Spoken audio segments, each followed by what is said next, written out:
सबसे नीचे वाला माइक ना बंद था।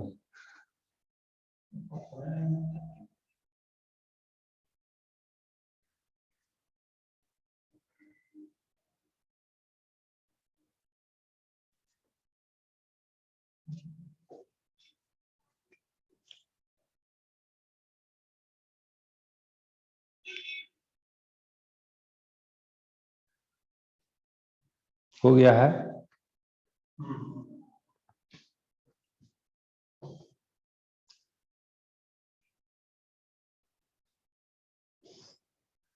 तो क्लास हम लोग शुरू करते हैं।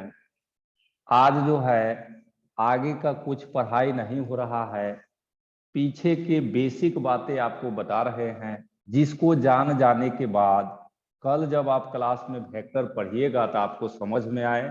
वही सब इम्पोर्टेंट बातें आज सिखाने का कोशिश करेंगे। आपके कोई भी मित्र क्लास से नहीं जुड़ पाए हैं, उनको भी कहिए क्लास से जुड़ने के लिए। और आज का क्लास महत्वपूर्ण है, सब लोग को सीख लेना चाहिए। आज बार बार बैक पढ़ाने का मौका नहीं देना चाहिए, सब लोग कंटिन्यूअसली क्लास करिए। देखिए, जब 11 सब लोग माइक अपना अपना बंद कर लीजिए। हाँ, तो 11 का सिलेबस जब हम लोग पढ़ना शुरू करते हैं तब शुरू में फिजिक्स पढ़ने का तैयारी यानी प्रिपरेशन किया जाता है, और उसी प्रिपरेशन में बहुत सारे टर्म पढ़े जाते हैं। तो फिजिक्स जब हम लोग 11 का शुरू करते हैं तो सबसे पहले इसी टर्म को पढ़ते हैं, दैट इज फिजिकल क्वांटिटी। यह क्या है, इसके बारे में आपको अभी बहुत छोटी सी बात बताया जा रहा है। फिजिक्स में आप जिसके बारे में पढ़ते हैं या जिससे फिजिक्स पढ़ा जाता है वही है फिजिकल क्वांटिटी। फिजिक्स को पढ़ने के लिए जिस जिस क्वांटिटी का हम लोग यूज करते हैं वही है फिजिकल क्वांटिटी। 4 का नाम हम यहाँ लिखे हैं, इसकी संख्या बहुत ज्यादा है। मास, फोर्स, टाइम, वर्क या करेंट, पोटेंशियल डिफरेंस, रेसिस्टेंस, ये सब फिजिकल क्वांटिटी होते हैं। दूसरी बात, फिजिकल क्वांटिटी वह होता है जिसका वैल्यू निकाला जाता है। वैल्यू आप जिसका कैलकुलेट कर सकते हैं वही है फिजिकल क्वांटिटी। फिजिकल क्वांटिटी क्या है ये बताए। अब आगे हर फिजिकल क्वांटिटी का कुछ न कुछ वैल्यू होगा। जैसे करंट है तो 10 एम्पियर, 50 एम्पियर, 100 एम्पियर, या वेलोसिटी है 100 किलोमीटर पर आवर, 350 किलोमीटर प्रति घंटा, ये सब स्पीड का वैल्यू है। फोर्स 100 न्यूटन भी हो सकता है, 5 न्यूटन भी हो सकता है, वो सब फोर्स का वैल्यू है। तो हम यह कहना चाहते हैं कि जैसे आप कहे mass physical quantity, force physical quantity है, टाइम, वर्क सब फिजिकल क्वांटिटी है। मास का जो वैल्यू होगा किसी के भी मास का, जैसे मेरे बॉडी के मास का 70 केजी है, तो वह 70 केजी मास का मैग्नीट्यूड होता है। जैसे टाइम 10 घंटा, तो 10 घंटा जो आप बोले वह टाइम का मैग्नीट्यूड है। आप वर्क करेंगे 1000 जूल तो वह 1000 जूल वर्क का मैग्नीट्यूड होता है। तो ये जो टर्म आप देख रहे हैं मैग्नीट्यूड, यह फिजिकल क्वांटिटी के वैल्यू को रिप्रेजेंट करता है। चाहे कोई भी हो, टेम्परेचर, प्रेशर, वर्क, एनर्जी, कोई भी रहे, उसका जो वैल्यू होगा वही है मैग्नीट्यूड। यहां पर लिख देते हैं ताकि आप एकदम क्लियर रूप से समझ जाए, आज ही इसको सीख लेना है। जैसे टाइम बराबर दिया हुआ है 10 सेकेंड, तो यह टाइम फिजिकल क्वांटिटी है, दिस इज फिजिकल क्वांटिटी। और ये जो लिखे हैं 10 second, 10 second is the magnitude of time, तो यह 10 सेकेंड टाइम का मैग्नीट्यूड है, दिस इज मैग्नीट्यूड। तो सिर्फ टाइम में ये बात नहीं है, सभी फिजिकल क्वांटिटी में ये बातें हैं, जितने भी क्वांटिटी होते हैं सब में। जैसे यहां पर लिखा हुआ है प्रेशर, प्रेशर बराबर लिखा हुआ है 10 टू द पावर 5 पास्कल। ये जो देख रहे हैं वैल्यू, यह प्रेशर का वैल्यू है, this value is called magnitude. तो मैग्नीट्यूड क्या है यह भी आप समझ गए। सब लोग इसको लिख लीजिए, तब इससे आगे बताते हैं।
तो हम लोग अभी अभी सीखे फिजिकल क्वांटिटी क्या है और मैग्नीट्यूड क्या होता है। दोनों टर्म हम लोग समझ गए। अब आगे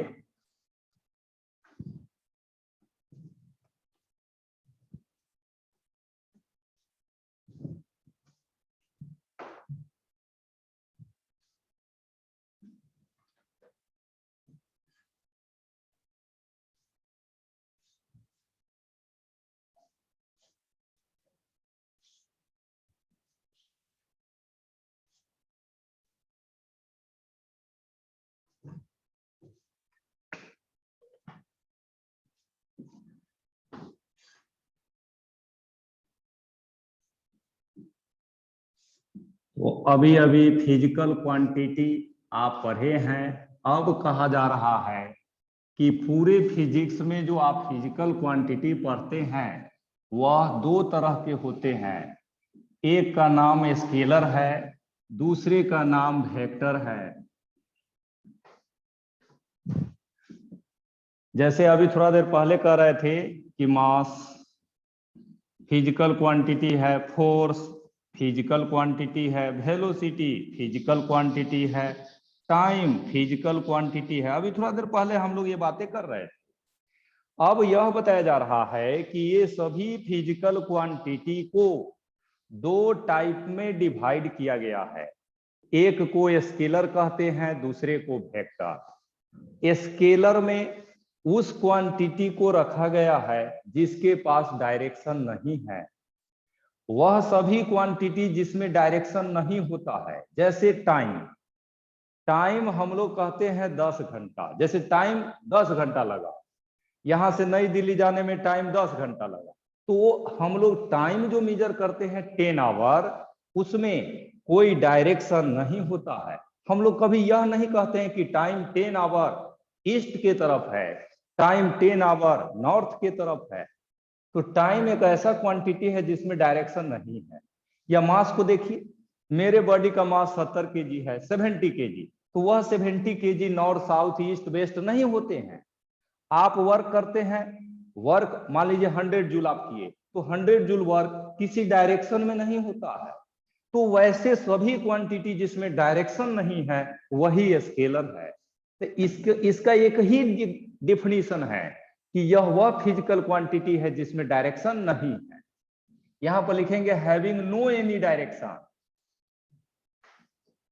हैविंग नो एनी डायरेक्शन, इसमें डायरेक्शन नहीं होता।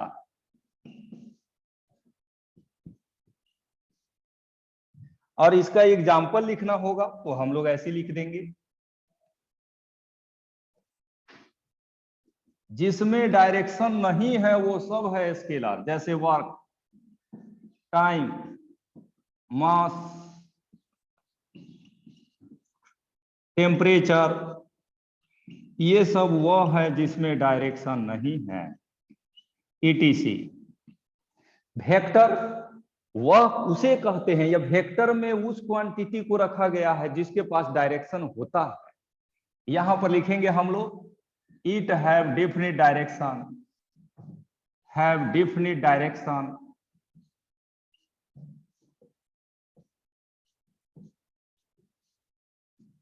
एग्जाम्पल देखिए, इसमें वही क्वांटिटी है जिसमें डायरेक्शन। एग्जाम्पल के तौर पर देखिए, या कहीं से आपको मान लीजिए कहीं जाना है, जैसे अभी सीतामढ़ी में है आप, आपको मुजफ्फरपुर जाना है, तो आप देखिएगा मुजफ्फरपुर मैप में सीतामढ़ी के साउथ साइड में है, यानी आपको साउथ के डायरेक्शन में जाना पड़ेगा तब मुजफ्फरपुर पहुंचिएगा। कहने का मतलब यह जो डायरेक्शन डिपेंडेंट टर्म है वो सभी वेक्टर है। कुछ का नाम यहां लिख देते हैं, जैसे वेलोसिटी, डिस्प्लेसमेंट, ये सब आगे फिजिक्स में आप पढ़िएगा भी कि वेलोसिटी क्या होता है, डिस्प्लेसमेंट क्या होता है, मास टाइम, ये सब फिजिक्स में पढ़ना भी है। तो वेलोसिटी, डिस्प्लेसमेंट, इसके अलावे फोर्स, बहुत सारे हैं, मोमेंटम, ये सब वह हैं जिसमें डायरेक्शन नहीं है, डायरेक्शन है। तो वेक्टर में डायरेक्शन है, स्केलर में डायरेक्शन नहीं। अब आगे देखिए, स्केलर में डायरेक्शन नहीं है, इस कारण से या इसी के कारण स्केलर को जब आप जोड़ते हैं, घटाते हैं, गुना करते हैं, यानी एडिशन, सब्ट्रैक्शन, मल्टीप्लिकेशन, ये तीनों वैसे ही किया जाता है जैसे हम लोग बचपन के क्लासेस में सीखे हैं। तो स्केलर जैसे वर्क, हम वर्क किए हैं 100, आप वर्क किए हैं 200, दोनों मिल करके कितना किए, तो दोनों को सीधे जोड़ देना है, 300 हो जाएगा। तो स्केलर का एडिशन, सब्ट्रैक्शन, मल्टीप्लिकेशन वैसे ही होता है जैसे हम लोग लोअर क्लासेस में पांचवा, तीसरा, दूसरा क्लास में जोड़ घटाव पढ़ते थे वैसे ही। लेकिन वेक्टर में डायरेक्शन होता है, इसीलिए वेक्टर का एडिशन सीखा जाता है। ये 10वां क्लास से पहले किसी मैथ में पढ़ाई नहीं हुआ है, इसीलिए आप अपने करेंट क्लास में, यानी जो क्लास आपका चल रहा है उसमें एडिशन ऑफ वेक्टर का पढ़ाई कर रहे हैं, जिसमें आप दो वेक्टर को जोड़ने का नियम अभी सीख रहे हैं, जिसमें कई सारी बातें आप सीखे भी हैं, कई क्वेश्चन भी बनाए हैं। तो ये सब वेक्टर को अलग से क्यों पढ़ना पड़ता है, इसका एक ही कारण है, वह है डायरेक्शन। इसी कारण से हम लोग पढ़ रहे हैं। तो ये सब लिख लेना है। इसके बाद नीचे एक लाइन आपको लिख देना है, ऐसे लिखिएगा, the scalars are added, subtracted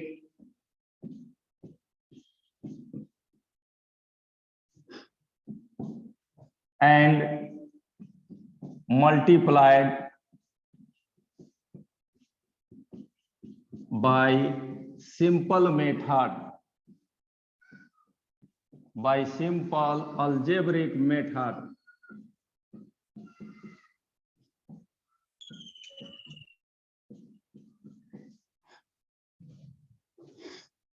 तो स्केलर में एडिशन, सब्ट्रैक्शन ये सब नहीं होते हैं, इसीलिए इसका एडिशन सिंपली वे में किया जाता है या सिंपल मेथड से हम लोग करते हैं।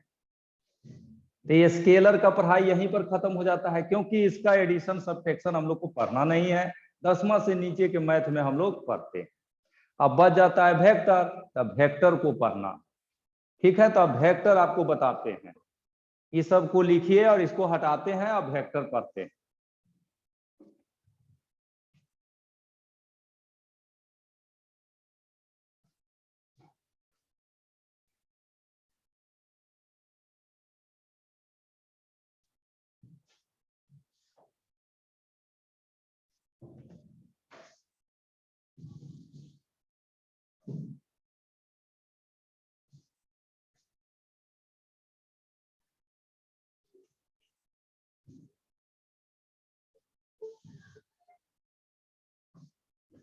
तो वेक्टर क्या होता है, किसे कहते हैं, ये हम लोग समझ गए।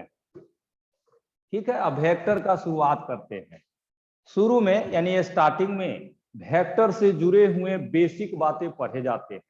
वही बेसिक बातें आप लोग को परेशान कर रहा है, जो लोग बाद में क्लास से जुड़े हैं वही अब सिखा रहे हैं। तो वहीं पर हेडिंग दे दी है, representation of vector, representation of vector.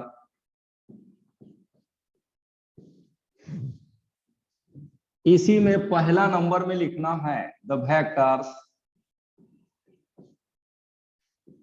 Are represented by the vectors are represented by arrow by an arrow। Vector को एरो निशान से या एरो के फिगर बना करके रिप्रेजेंट किया जाता है। यह एरो हम लोग समझते हैं तीर का निशान है, तो तीर का निशान ही वेक्टर का डायग्राम होता है। कैसा भी एरो मार्क आप बनाएंगे वह वेक्टर का डायग्राम है। जैसे यहां पर हम बना रहे हैं, ये जो आप देख रहे हैं this is diagram of vector. यह जो आप देख रहे हैं यह भी वेक्टर का डायग्राम है। ये तीर का निशान लास्ट में भी हो सकता है, बीच में भी रह सकता है, कैसे भी रहेगा, तीर का निशान वेक्टर का फिगर है। दूसरा नंबर देखिए, द लेंथ ऑफ एरो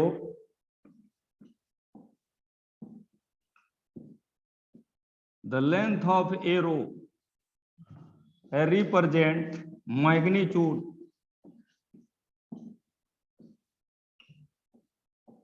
तीर का लंबाई वेक्टर का मैग्नीट्यूड बताता है। मैग्नीट्यूड ऑफ वेक्टर,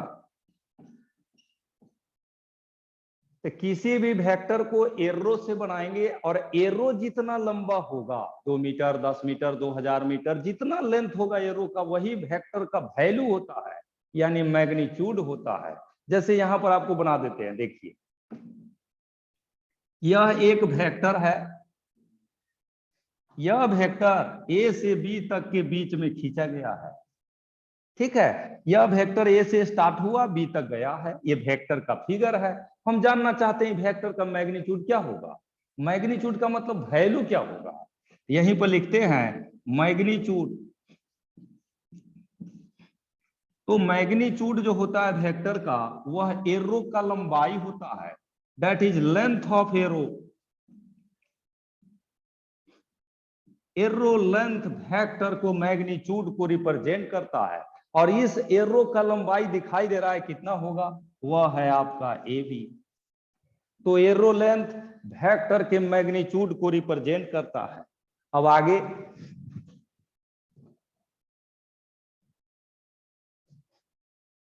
तीसरा नंबर, द एरो मार्क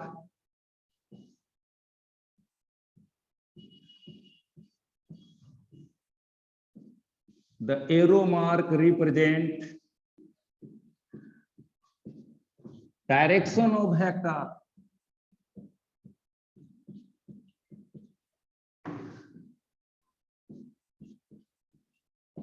आप जो वेक्टर का फिगर बनाएंगे, जैसे देखिए हम यहां पर फिगर बना दिए ऐसे, यह एक वेक्टर है, इस पॉइंट का नाम है m, यह पॉइंट है n। यहां पर भी एक वेक्टर को हम बनाए हैं ऐसे, इस पॉइंट का नाम है a, इस पॉइंट का नाम है b। यहां पर दो वेक्टर का फिगर बनाया गया है, यह वेक्टर और यह वेक्टर दोनों आपके सामने हैं।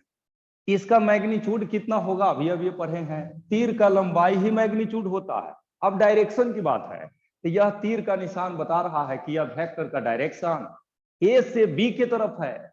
इसमें दिखा रहा है तीर का निशान कि वेक्टर का डायरेक्शन एम से एन है। तो यह सिंबल एरो का निशान वेक्टर का डायरेक्शन बताता है। तो वेक्टर के डायरेक्शन एरो मार्क से पता चलता है। तो यहीं पर हम लोग लिखेंगे, इस वेक्टर के लिए मैग्नीट्यूड अगर लिखना होगा तो मैग्नीट्यूड आपका हो जाएगा ए बी, तीर का लंबाई, और डायरेक्शन लिखना होगा। डायरेक्शन में देखिए इसका डायरेक्शन किधर है, ए से बी, यहीं पर लिखेंगे फ्रॉम ए टू बी। तो इस वेक्टर का डायरेक्शन ए से बी है। अगले फिगर में भी वैसे ही, इसका अगर मैग्नीट्यूड लिखना है तो तीर का लंबाई ही मैग्नीट्यूड होता है, जैसा कि आप जानते हैं, तो यह हो जाएगा mn। और डायरेक्शन जब लिखना होगा तो m2n। तो वेक्टर में मैग्नीट्यूड भी होता है, डायरेक्शन भी होता है। तो एक डायग्राम, यह तीर सभी बात को बताता है। चलिए 3 बातें पढ़ने के बाद अब चौथी बातें। the vectors are denoted by symbol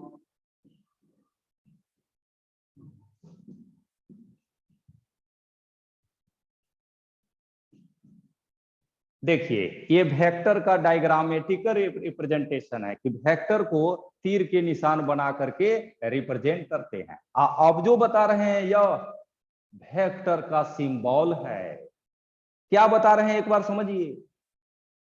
जैसे हम लोग फिजिक्स में फोर्स पढ़ते हैं तो देखते होइएगा कि फोर्स को ऐसे लिख देते हैं, ऐसे लिख दिए कि यह फोर्स है। प्रेशर लिखना है तो P से, वेलोसिटी लिखना है तो V से, ये सब सिंबल हो गया।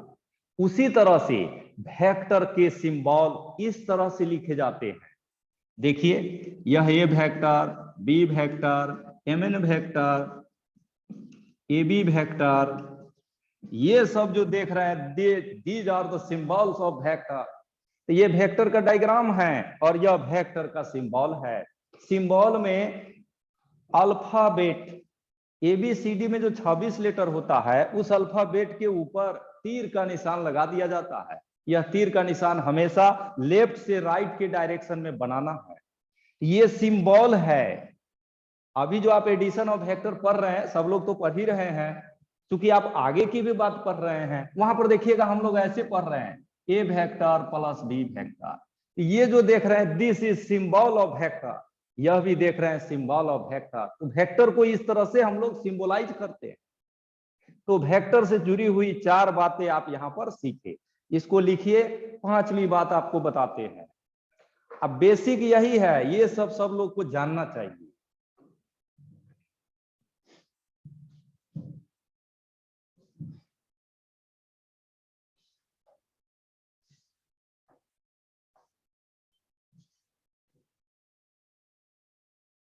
आप सभी मन लगा करके पढ़िए।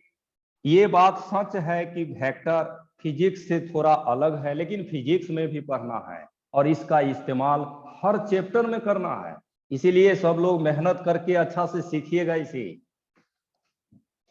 टाइम का कोई कमी नहीं है, आप सिर्फ सही जगह पर समय खर्च करिए।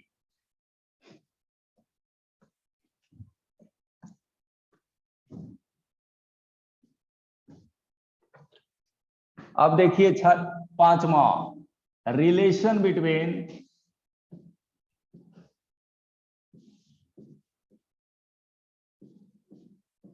सिंबल एंड डायग्राम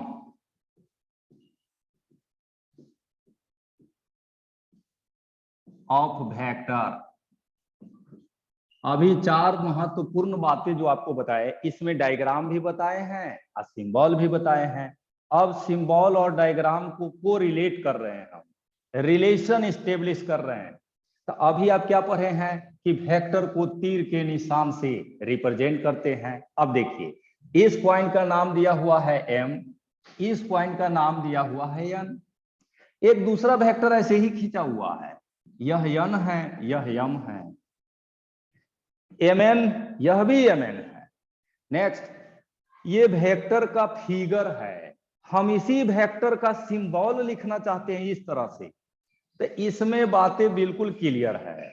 वेक्टर कहां से शुरू हो रहा है उस पॉइंट को पहले लिख दीजिए। पहला फिगर में देखिएगा तो वेक्टर स्टार्ट हो रहा है M से, तो लिख देंगे M। ई वेक्टर कहां तक गया, N तक, तो यहां लिख देंगे N और ऊपर में तीर का निशान लगा देंगे। ये वेक्टर का सिंबल है और यह वेक्टर का डायग्राम है। दूसरा फिगर में देखिए, यह वेक्टर N से शुरू हुआ है तो इसका सिंबल ऐसे लिखेंगे N और खत्म हुआ है M पर, दिस इज NM वेक्टर। तो ये दोनों वेक्टर का डायग्राम और इसी डायग्राम का यह सिंबल है। स्टार्टिंग पॉइंट पहले लिखेंगे और एंड पॉइंट बाद में, और ऊपर में तीर का निशान लेफ्ट से राइट खींचना है। ये हो गया सिंबल और डायग्राम के बीच का रिलेशन। कभी कभी आपको ऐसा भी मिलेगा, देखिए यह एक वेक्टर है और यहां का पोजीशन नहीं दिया हुआ है, ये दोनों जगह नहीं दिया हुआ है। लेकिन इस तीर का लंबाई दिया हुआ है, कह रहा है कि इस एरो लेंथ एल है। तो इस वेक्टर का सिंबल हम लोग ऐसे लिखेंगे, एल वेक्टर। वेक्टर कैसे भी खींच दिया जाए, एरो लेंथ जो रहेगा उसी पर तीर का निशान लगा देना है। देखिए 2 पॉइंट दिया रहेगा तब ऐसे लिखेंगे, कोई पॉइंट नहीं दिया हुआ है, तीर का लंबाई मालूम है तब ऐसे लिखते हैं। तो ये 5 महत्वपूर्ण बातें आप वेक्टर के से जुड़े हुए पढ़े। ये सब बेसिक बातें हैं, किताब सब में ये सब नहीं रहता है। आमतौर पर जितने भी बुक्स हैं उसमें ये सब नहीं रहते हैं, इसलिए ये सब कुछ हर किसी को सीख लेना है। तो 5 बातें बता चुके हैं, अब छठा और अंतिम बातें आपको बताने जा रहे हैं।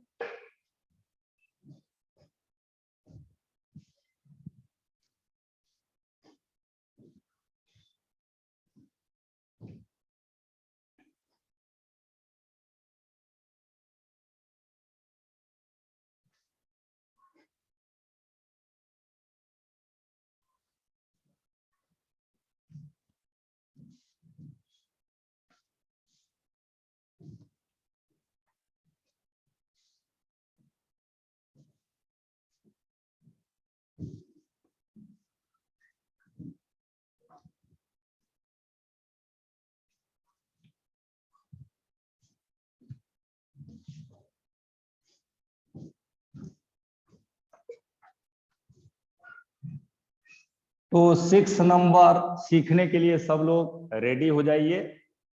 देखिए पढ़ाई ऐसे करना चाहिए कि अभी पढ़े अभी सीख ले, नहीं सीख पाने पर मेहनत करके उसी दिन सीख लेना चाहिए। देखिए 6 नंबर में क्या बता रहे हैं, the modulus of a vector is, या ऐसे the modulus of A vector gives magnitude of that vector, gives magnitude of that vector।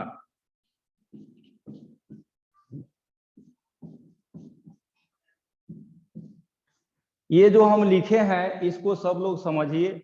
यहां पर मॉडुलस टर्म हमने लिखा है, यहां आप देखिए यह लिखे हैं मॉडुलस, यह क्या है इसको भी समझाएंगे और मैग्नीट्यूड का मीनिंग भी समझना है। देखिए ये जो लिखा हुआ है मॉडुलस,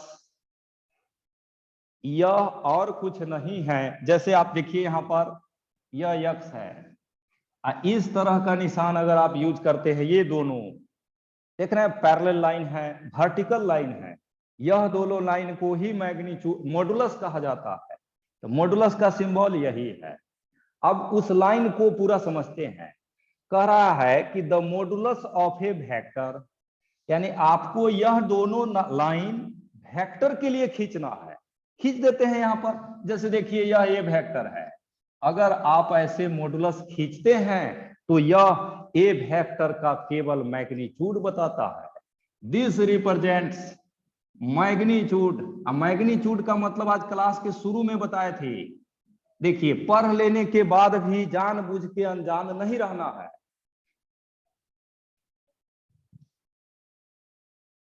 ठीक है, तो यह जो हम लिखे हैं दिस रिप्रेजेंट मैग्नीट्यूड, किसी भी वेक्टर में आप मोड लगाएंगे तो वह मैग्नीट्यूड को बताएगा, यानी न्यूमेरिकल वैल्यू को बताएगा।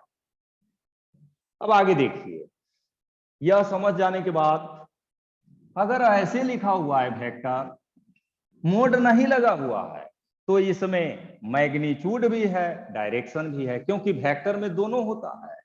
यहीं पर लिखेंगे बोथ मैग्नीट्यूड एंड डायरेक्शन। तो आप वेक्टर को मोड लगा के लिखिएगा तो वह सिर्फ मैग्नीट्यूड बताएगा, और मोड नहीं लगाइएगा तो वह मैग्नीट्यूड और डायरेक्शन दोनों बताता है। ये बातें आपको सिखाया गया है। इसी में एक और जानकारी है जिसको समझिए, ये किसी भी वेक्टर में होगा। जैसे यहां आप यमन लिखे हैं ना, इसमें मोड अगर लगाएं तो यह यमन वेक्टर का केवल न्यूमेरिकल वैल्यू बताएगा। 60 न्यूटन, 30 मीटर, 50 सेंटीमीटर, वेक्टर का जो वैल्यू होता है वह मॉडुलस साइन से रिप्रेजेंट होता है। चलिए ये हम लोग समझ गए। अब आगे जैसा कि बताए एक और छोटी सी बात है जिसको सीख लेना है। क्या है वो? बहुत सिंपल है। ए वेक्टर में मॉडुलस अगर आप लगा दिए तो यह सीधे ए के बराबर होता है। आर वेक्टर में अगर मॉडुलस लगा दिए तो यह सीधे आर होता है। ए बी वेक्टर में अगर मॉडुलस लगा दिए तो यह सीधे ए बी होता है। तो आप ऐसे भी कह सकते हैं मॉडुलस लगने से तीर का निशान हट जाता है। वेक्टर में मॉडुलस लगाएंगे तीर का निशान गायब हो जाता है। और तीर का निशान गायब हो गया तो यह केवल मैग्नीट्यूड बताएगा।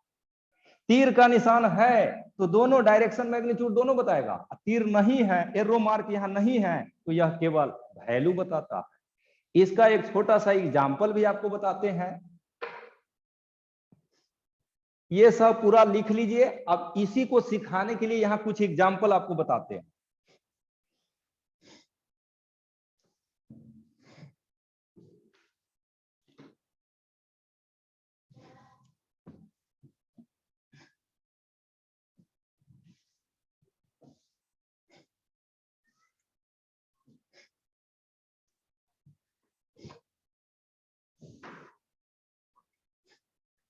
अभी कुछ देर में क्लास डिस्कनेक्ट हो जाएगा। 40 मिनट का ही टाइम रहता है। आप लोग फिर से रिकनेक्ट करिएगा। 10 मिनट और हमको बताना होगा ताकि बेसिक क्लास पूरा आप समझ जाए आज। फिर जो रहेगा फिर अगले दिन दूसरे दिन टाइम निकाल करके फिर से पढ़ेंगे। तो देखिए यहाँ पर ये जो आपको सिखाए हैं इसी के बारे में बता रहे थे। कल का क्लास आप में से सभी लोग हमारे समझ से किए थे। उसमें देखिए क्या पढ़ रहे थे। यह ए वेक्टर है प्लस बी वेक्टर है। इसका मॉडुलस जब हम लोग निकाल रहे थे तो यही लिख रहे थे a square plus b square plus 2ab cos theta. यही हम लोग पढ़ रहे थे। दो वेक्टर का एडिशन में यही पढ़े। अब इस फार्मूला में देखिए क्या ए के ऊपर तीर का निशान है यानी इसमें मैग्नीट्यूड और डायरेक्शन दोनों है। इसमें देखिए तीर का निशान है, मैग्नीट्यूड और डायरेक्शन दोनों है। इसमें देखिए तीर का निशान नहीं है यानी इसमें डायरेक्शन नहीं है, केवल मैग्नीट्यूड है। इसमें भी तीर का निशान नहीं है, केवल मैग्नीट्यूड है। इसमें भी नहीं है, इसमें भी नहीं, यानी ये सब वेक्टर का सिर्फ वैल्यू है। 10 है कि 20 है कि 200 है, वह वैल्यू सिर्फ इसमें है। लेकिन यहां पर मैग्नीट्यूड और डायरेक्शन दोनों हैं। तो हम उम्मीद करते हैं कि आप इसका मतलब और इसका मतलब दोनों अलग अलग समझ पाए होंगे। फिर भी नहीं समझे हैं तो एक और मौका है, उसके द्वारा आपको जरूर सिखाएंगे हम। ये सब लिख दीजिए। इसी में हम आपको यहीं पर इसी फार्मूला में लिख देते हैं कि ये जो देख रहे हैं दिस इज मैग्नीट्यूड। ये जो लिखा हुआ है यह मैग्नीट्यूड है ए वेक्टर का। ये जो आप लिखे हैं B, this is magnitude of B vector.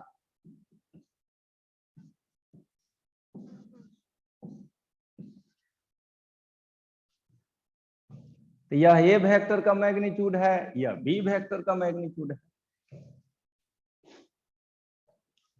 जैसा कि बताएं एक बार और आपको ये सब सिखाएंगे। देखिए नेक्स्ट टॉपिक जो हम पढ़ा रहे हैं उसके द्वारा आप सीखिएगा।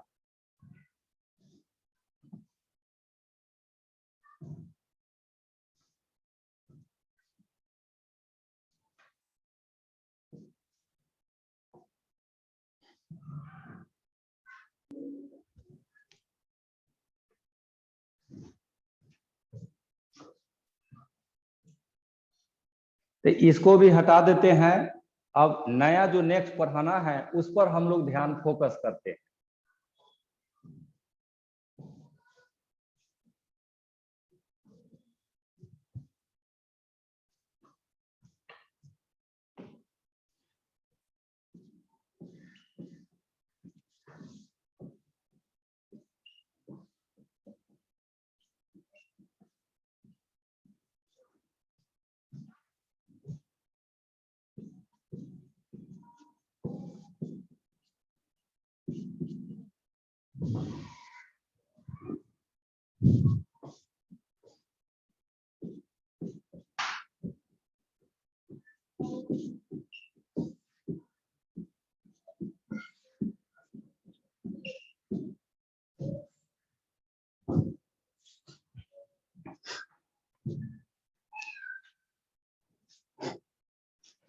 तो अब देखिए,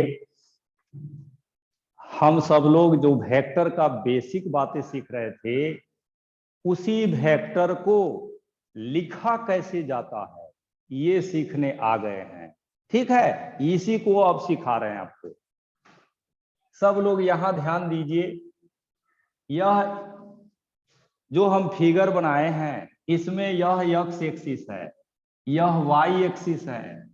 यक्स के अपोजिट आइएगा, यक्स डैश एक्सिस है, वाई के अपोजिट वाई डैश एक्सिस है। यही फिगर ज्योग्राफी में, ज्योग्राफी का नाम आप सुने होइएगा, जिसको भूगोल कहते हैं, उसमें ऐसे बनाया जाता है। देखिए, जिधर आप वाई एक्सिस लेते हैं उधर नॉर्थ, इधर होगा साउथ, इधर होगा ईस्ट, इधर होंगे west. North south east west. तो एक्स वाई एक्सिस को हम लोग ऐसे लिख लेते हैं। तो यह एक्स वाई एक्सिस का सिस्टम है, वह नॉर्थ साउथ ईस्ट वेस्ट का सिस्टम है। अब इसमें एक वेक्टर का फिगर बना देते हैं। देखिए सब लोग कैसे बना रहे हैं, यहीं से देखते हैं। यह एक वेक्टर है जो इधर जा रहा है, जैसा कि आप देख रहे हैं। वेक्टर का डायग्राम बनाया गया। इस तीर का लंबाई दिया हुआ है 7 मीटर, 7 मीटर लंबा यह तीर है। और ये जिस वेक्टर का सिंबल है उस वेक्टर का नाम है पी वेक्टर, ऐसा लिख दिए हैं। ठीक है, अब देखिए आगे। हम लोग जानते हैं वेक्टर में मैग्नीट्यूड भी होता है, डायरेक्शन भी होता है। अब पी वेक्टर को लिखना है, देखिए कैसे लिखेंगे। पी वेक्टर बराबर, पहले मैग्नीट्यूड लिखना है, मैग्नीट्यूड पहले लिखेंगे, इसके बाद डायरेक्शन लिखा जाता है। किसी भी वेक्टर का जब वैल्यू आप लिखेंगे तो इसी तरह से लिखेंगे। वेक्टर बराबर होता है मैग्नीट्यूड और डायरेक्शन, इसका भी लिख दीजिए। देखिए, पी वेक्टर बराबर, पी का मैग्नीट्यूड कितना है सो लिखिए। तो मैग्नीट्यूड तीर का लंबाई होता है जो 7 मीटर दिया है, 7 मीटर लिख दिए। ये हो गया मैग्नीट्यूड। यह वेक्टर किधर जा रहा है सो यहां देखेंगे, नॉर्थ ईस्ट साउथ वेस्ट, चारों डायरेक्शन हम लोग देख रहे हैं। और यह वेक्टर जिधर जा रहा है वह भी देख रहे हैं। तो यह वेक्टर आपका जा रहा है वेस्ट के डायरेक्शन में, तो इसका डायरेक्शन हम लोग ऐसे लिखते हैं ड्यू वेस्ट। तो किसी वेक्टर को लिखने का मेथड यही है, पहले मैग्नीट्यूड फिर डायरेक्शन, चाहे कोई भी वेक्टर हो। This is a standard way to write magnitude and direction of vector. किसी भी वेक्टर के मैग्नीट्यूड डायरेक्शन को ऐसे ही लिखना है, यही नियम है, यही तरीका है। अब आगे हम इस वेक्टर को सिर्फ मैग्नीट्यूड लिखना चाहते हैं। देखिए, अगर ऐसा लिखते हैं, आप इधर लिख देते हैं, पी वेक्टर में अगर आप